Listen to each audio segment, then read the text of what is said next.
My first real game action was in Florida, coming full circle. My last one is going to be in the state of Florida.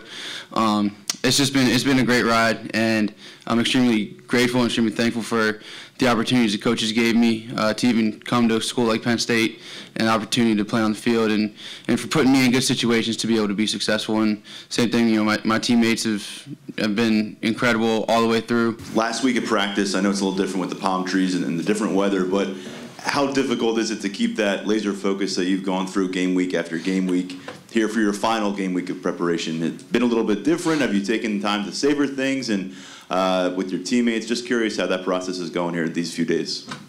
Yeah, you know, I think, you know, our coaches do a really good job of, you know, talking about when you're on a trip like this, about just being in the moment and, you know, being where your feet are. So if that's, you know, you're out at Universal or any other events that we've done, you're at like the Best Buy deal that we had, you know, be there and enjoy that, and you know, enjoy having the free time with your teammates and brothers that you're going to be around for the last time. And then, but when you're getting into meetings and getting into practice and you're on the way to practice, that's when you kind of flip that switch and lock in and be able to make that transition and be ready to get into the mode of this is a business trip and you're coming here to, at the end of the day, to play and win a football game. On film, what jumps out at you about Josh Allen?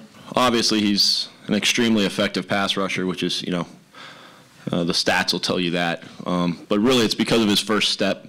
Yeah, he has great acceleration off the ball.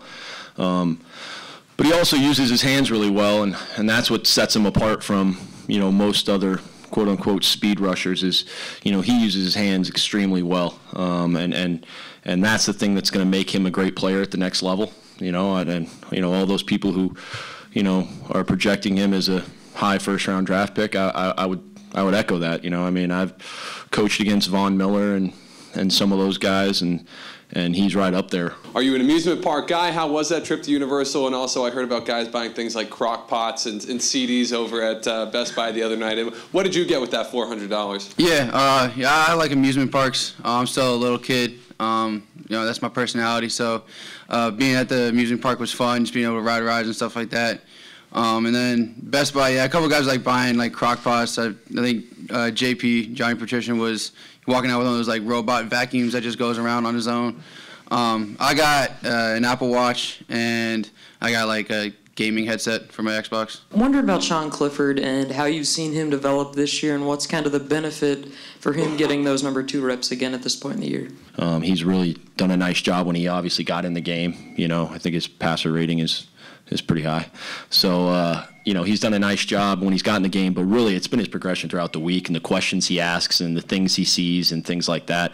Been extremely pleased with just, if you look at the end of spring to now, I mean, he's grown probably tenfold. I know this isn't the year that Tommy Stevens envisioned, not being involved with spring practice and then missing the start, and here not being in Orlando for the Citrus Bowl.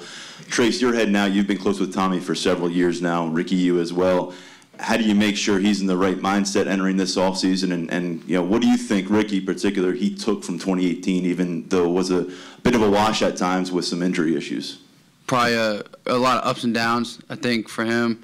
But he's had a great mentality throughout it all. I mean, even if you go back to the spring when this stuff kind of first started happening, he always had a really good attitude about it, and he was out at practice and trying to do everything he could at practice to get the team better, even when he wasn't participating. And he's standing behind, talking with me, Cliff, you know, Schuster, all the other quarterbacks that were there after every single one of our reps, writing down notes, giving us pointers, and what he saw versus what we actually did, if we saw the same thing, all that kind of stuff. So he's been doing everything he can to make the team better, and he's had a really good attitude about it. And I think this is one of those things that, you know, people talk about adversity making you stronger. This is one of the things I think will make him better. Life isn't going to go as planned all the time. You know, there's going to be adversity along the way, and for him, it's going to, you know, it's going to benefit him and in the long run, because, you know, the games don't always go the way you want them to all the time either. And you're going to have to fight through that adversity, and how your quarterback reacts is critical. You know, attitude reflects leadership. And so if your leader, you know, knows how to deal with adversity, then your team is going to obviously handle that much better.